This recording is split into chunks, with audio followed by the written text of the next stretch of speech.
Hello there, welcome to Dave Tech YouTube channel. In this channel, I talk about electronics, that is, smart TVs, phones, computers, and how to make your life effective and easier with them.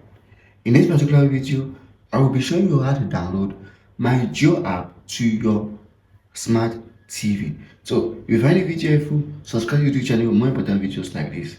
Now, to download MyJio app to your smart TV with the Google Play Store, here's exactly what you should do. The first is connecting to the internet, which is pretty obvious. After connecting to the internet, you're going to go over to this application called Downloader. Downloader is an intermediate application that I use a lot to search for files from across the internet and then download them to my smart TV. So once you're here, just go ahead and launch your downloader. Now, if you don't download on your smart TV, check the description of this video. There is a link there to get downloaded to your smart TV. So for instance, when you're here, once you're here in the search box, all you have to do is type in the application you're looking for. And in this case, we're going to type in MyJio, which is the application you're looking for. So MyJio app.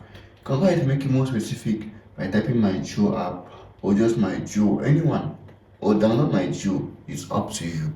So once you type in MyJio, just go ahead and search. And once you search, download is going to show you the various sources on the internet where you can use to download MyJio app to your smart TV. And here, for instance, here's one. The first option, here's another option. There are many, there are just lots of options. What you do is that try out all of them or try out some of them to see which one is going to work for you. I can't guarantee that all is going to work for you, but some are going to work. Like for instance, this might work, but just you come over here and click on install, and the application is going to download and install for you. So subscribe to this channel for more important videos like this.